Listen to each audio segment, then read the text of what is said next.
What's up guys, Cloudie here checking in from the America server, and we have received the first patch of July today, so let's just quickly go through what the changes are, what all the new stuff is, and what we can expect. So let's see. Balance adjustments, that's quite a list. Not gonna go through them one by one. Some of them are good, some of them are less so. Some of you might feel that it's unjustified or not really something that was needed, or some that are like totally useless, or for instance Aisha. But yeah, balance changes, it's what it is. Typical Vespa in my opinion, but some are actually good. I'm happy for Lucius, for instance. Now moving on, there is a balance change to Radiance, which is nice. It's reducing the effect, which is useful. I personally don't really like this artifact because it's abused so much with bow teams. It's just disgusting if you ask me, but maybe you like it, so you aren't so happy about this change. In further balance changes, they are nerfing Trial of Earth a little bit, so IMAT should be easier now. They are decreasing the difficulty on stage 3 and 7 in the Shadow of Aegina content, and also stage 1 of Otherworldly Darkness Shock Me. So this is mainly aimed at new players who were probably struggling with these stages a little. Now let's see, Eclipse change. Eclipse change is nice. I've tested this out. The sustained damage in wave 6 to 10 and then 26 to 30 is readjusted, basically nerfed, so it's easier to get through these stages now, which is pretty nice. And also the boss monster of wave 20, Catapolyps, I can't pronounce that name, Catapolyps, has been changed. He's basically easier to kill now. Essentially all my teams, even the 2-star Pepega one, was able to pass this boss now, so that's quite nice. I'm happy. So even players who are less geared can get past stage 20, get more rewards. All in all, a good change. I'm happy for that. Guild War yet, so there is a debuff actually that applies to AI units when a defense deck is not set, and supposedly this wasn't strong enough, so they have increased it, which means it should be easier to beat AI teams now, because sometimes they can be really scary, like really buff units and then cancer setups, which is like you go in against an AI and you are like, oh god. So yeah, that has been adjusted. Now they are adding new content, which is called Piece of Memory in the memory archives. And like I've been collecting the videos of or story dungeons of previous stages and what they had previously, now they are actually making them available in this memory archive section of the game. And you can redo them for some rewards. They are showing what you need to do or what you can get from them, and basically you can see the stories. Now if you have a quick look at it, we can go to here in Orville, and it should be up here in the memory archives, and then you go inside and click Piece of Memory, and then you can select whether you want to see Pansy or Fallen Frey and Dark Castle. And if you enter, then you can choose the episode Cycle of Fate. First you need to do the story dungeons. Each of these is 100 stamina and the first clear will give you 50 of those rewards, and then after that you can do 3 of these stories or these event dungeons as well, also for 50 columns each. And when you have done that, you unlock this secret dungeon, which you can do 200 times. This will also give you 50 of these broken guardian statue per clear, and then you can turn that into rewards. Here at the send gift section you get some stamina, some flasks, powder, runes, a gear set, Dark Legion set, which is pretty nice. And the final two steps are Fallen Frey and Dark Castle if you do not have them, or if you do, then you get a random unique gear box, which can be either their unique weapon or their unique treasure. They say it's equal chance to actually receive them. Now these start off at like 1,000 of those statue fragments, and then goes up. As you can see, this step where I am is already 2,500.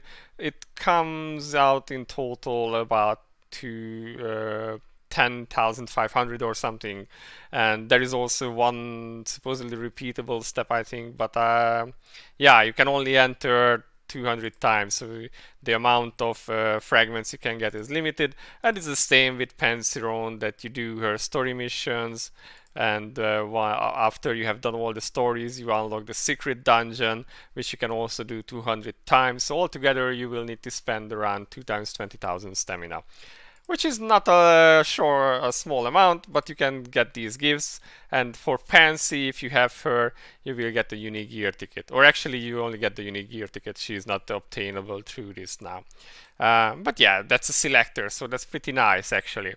And yeah, that's pretty much it for the even dungeon. You can farm away, you can earn some, you can fill the cursed flask with it.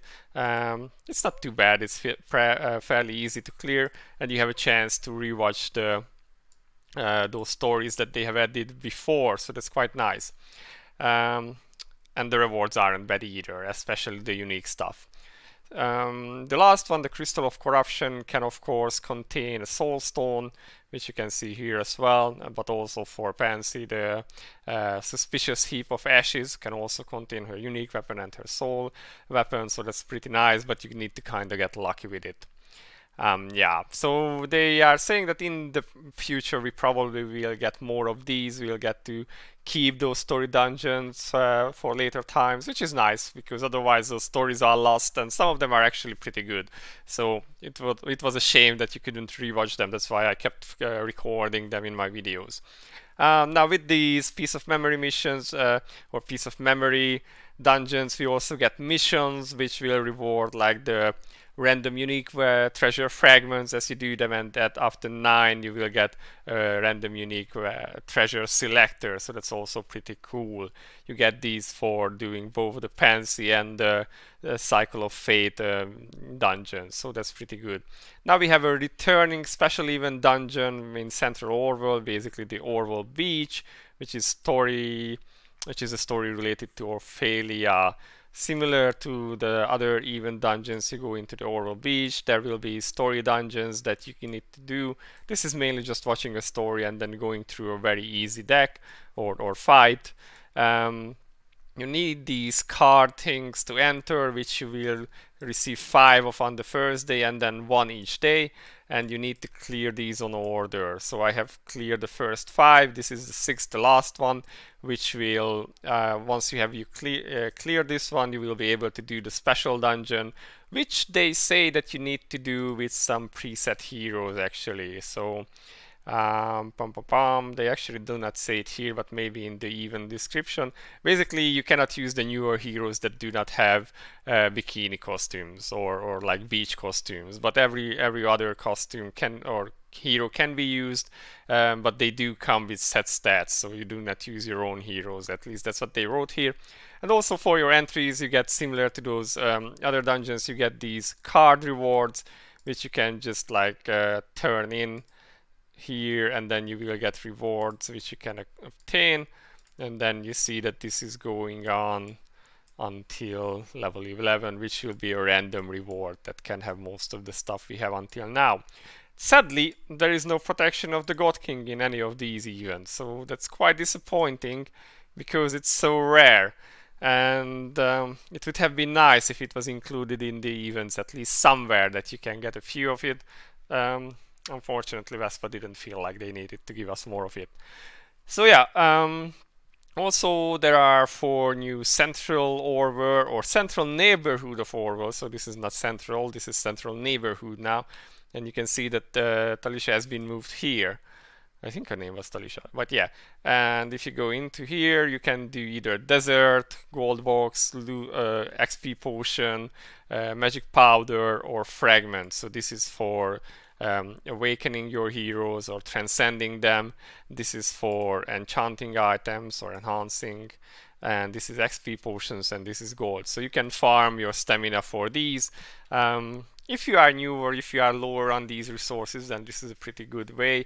There is no dispatch battle for them, so you will need to leave your characters on farm, but they should not be too hard to clear, and you can get some good stuff. So all in all, not too bad.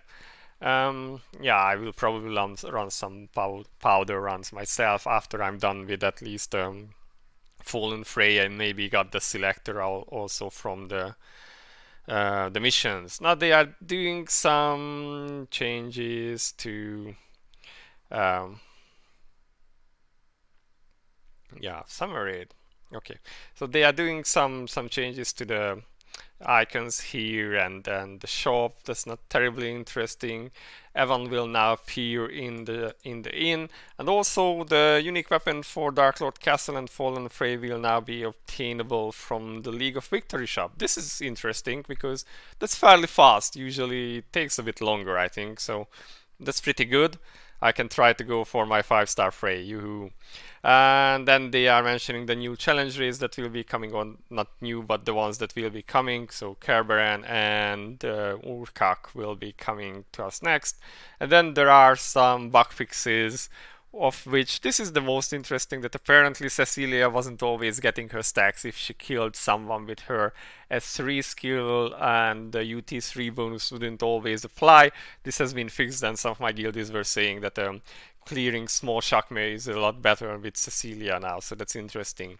Now if we move on, we can see another some events, which is the Heroes Workout event for the summer. Basically from tomorrow, so Wednesday on, 8th of July, every day we will receive 2000 stamina plus some fixed rewards, like fragments, potions, powder, that's a lot of powder, reforged tickets, and then some gear sets, which are pretty nice. You can have tanker and damage dealer, although this is Black Dragon set, so kind of dated. But these are the really cool ones. 3 option selector gear sets, which include Dark Legion, and there is 2 of these. So one will be on the 18th on Saturday, and one on the 26th on Sunday. And I think all you need to do for this is release just that you log in. They do not mention anything else. So, and it will be just sent to you via email. So that's pretty nice, especially the 3-line selector stuff. You can use that. Of course, we have just received Fallen Frey, but if you want to build yourself a Frey team or anyone else, triple attack lines are rare, really hard to get, so that's really good to have. And of course, then you can reload them to have 4 lines. So that's pretty nice. And then of course they are mentioning the central neighborhood dungeons, where you can farm those resources as well. Moving on to more events, of course, they are mentioning the beach party with Ophelia and the story dungeons. So here is a bit more of a description of them, and the reward for this is actually, the final reward is this artifact which increases attack by 10%, which stacks up 5 times. So each time you start a wave or a battle, this gives you an extra 10%. So in like Eclipse, where after a while you will have 50% attack or more if you have more of this and can rank it up. So not quite great, but also not bad. It's better than not having anything, you know, especially again in Eclipse, because you need to run 10 teams and it's rather hard to find good equipment for all of those teams. And finally, and this is the one I'm actually the most upset about, is this, the Ruby Spend event. I have to say, guys, I do not understand Vespa in this regard, because last month they gave us 50,000 rubies and the step-up summon, and the step-up summon is still going on for 1 more month, but in the middle of it they had the Ruby Spend event. So anyone who waited and didn't spend their rubies then is now happy and maybe doing the step-up summon, while those of us who were less patient or just wanted to give it a try sooner now are kind of wondering why this event had to be added now and not at a later point, like after the step-up summon ended. So if they wanted to bundle the 2 events together, they could have done that from the get-go, you know, release the 2 events together. This feels kinda off to me. I get it, they are trying to make all of those people who have spent their rubies go to the shop now and buy rubies, but that's just shady and not fun, Vespa. So yeah, not really happy with this one. But on better news, they have re-added the Lua unique weapon ticket. So this is one you can use for NPC weapons as well. So if you spend 50,000 rubies, you will be able to get 1 NPC weapon. So yeah, there is that. And then we have some discounts on Hero Awakening, Dragon Raid gear drops and gear grind bonus is coming back as well at the end of the month. And basically that's the update. Now I have looked at the shop and there is nothing really great, not even Protection of the God King. Like there is one package which is about $100 for Soul Weapon Selector, and it includes the Protection of the God King too. But like you will not be spending $100 just to get that, so it's kind of not so fun. Like last month we had somewhere around the $10 package or something, which included those, and that was fair enough. You get some stuff, you get the Protection of the God King.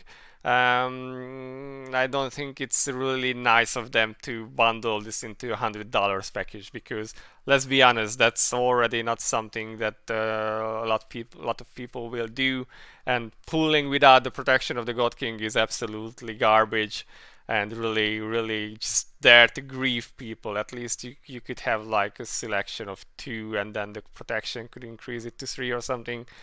So yeah, that's a bit disappointing that they did not add any of that to the game, either to the events. That would have been nice to get like maybe 2 or 3 through the event, and then maybe have the option to buy 1 or 2 more for a reasonable price, not $100 package. So yeah, I think Vespa kind of dropped the ball with this one, didn't really manage to improve Soul Judgment. To show you guys, I have like, if I go into here to Soul Judgment, I have nearly 40 pulls here, and I haven't done trials this week yet, and I have 1 Protection of the God King. So it's like what it is. I'm gonna have to pull just using 1 and then hope that I'm not getting absolutely garbage again. I guess we will see that at the end of the week. But yeah, this has been it for now. I hope you like the changes. The balance changes maybe affect you in a good or a bad way. The Eclipse changes are definitely nice. And well, even dungeons are always good to farm. Some free bonuses, so, or almost free. You just need to spend your stamina and some time. So yeah, that has been it for now, guys. Let me know how you feel about the changes. Until next time, Cloudie out. See you. Bye bye.